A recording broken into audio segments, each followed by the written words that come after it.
December 25న ఒక 4 సినిమాలు release అయినాయి. అందులోది 'దండోరా' అనే మూవీ. మూవీ అయితే చాలా బాగుంది. చాలా లేట్‌గా చూసాననిపించింది. చాలా మంచి పాయింట్ తీసుకున్నారు. కానీ అదే ఒకే పాయింట్ మీద లాగకుండా డిఫరెంట్ డిఫరెంట్ క్యారెక్టర్స్ తోటి చాలా డీప్‌గా ఎళ్లారని చెప్పొచ్చు. అండ్ మెయిన్‌గా స్టోరీ ఏంటంటే ఊళ్ళో ఒక మనిషి చనిపోతాడు. ఒకప్పుడు కుల పెద్దల్లో వెలిగిన వ్యక్తి చనిపోయిన తర్వాత వాళ్ళ కులపోళ్ళే ఆ ఊళ్ళో ఖననం చేయనియ్యరు. అసలు ఎందుకు చేయనియ్యరు ఏంటి అనే కాన్సెప్ట్ చుట్టూ తిరుగుతుంటుంది. మూవీ అయితే ట్రైలర్లో చూసినప్పుడు ఒక క్యాస్ట్ అనే బేస్ మీద రన్ అయ్యేటట్టు ఉందనిపించింది. అదొకటే విషయం మీద లాగకుండా ఫస్ట్ హాఫ్ కొద్దిగా కామెడీ తోటి ముందరికెళ్ళింది. అండ్ సెకండ్ హాఫ్కి వచ్చేసరికి మంచి ఎమోషన్స్ తోటి ఆడియన్స్ని కనెక్ట్ అయ్యేటట్టు చేశాడు.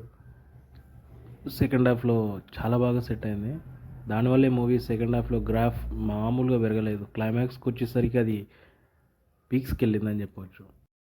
పర్ఫార్మెన్స్ వైజ్ శివాజీ గారు అయితే తన యాక్టింగ్ చాలా బాగా ఉంది. అసలు మామూలుగా డెలివరీ చేయలేదు. ఆ కోర్టు మూవీలో మంగపతి అనే క్యారెక్టర్లా ఉంది. కాకపోతే స్టార్టింగ్ అలాగే అనిపించింది. కాకపోతే ఆ క్యారెక్టర్కి ఈ క్యారెక్టర్కి చాలా డిఫరెన్స్ ఉండడం వల్ల యాక్టింగ్ మాత్రం చాలా బాగుంటుంది. అండ్ నెక్స్ట్ వచ్చేసరికి నందు అండ్ రవి వీళ్ళ యాక్టింగ్ అయితే చాలా బాగా డెలివరీ చేశారు. నందు క్యారెక్టర్ అయితే చాలా బాగుంటుంది.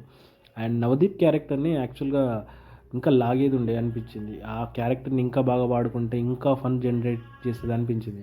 అండ్ బిందు మాధవి యాక్టింగ్ అయితే బాగుంది కానీ ఆమె డైలాగ్స్ ఆమెతో కాకుండా డబ్బింగ్ వేరే వాళ్ళతో చెప్పించుంటే సెట్ అయ్యేది. యాక్చువల్గా ఎందుకో స్లాంగ్ సెట్ అవ్వలేదు. GM and songs decent and movie అయితే చూస్తే మంచి ఎక్స్పీరియన్స్ అనిపిస్తుంది. అండ్ నా రివ్యూ నచ్చితే మీరు మూవీ చూసి ఉంటే మీకు ఏ విధంగా అనిపించిందో కామెంట్ చేయండి. And please subscribe my channel. Thank you. Will meet next video.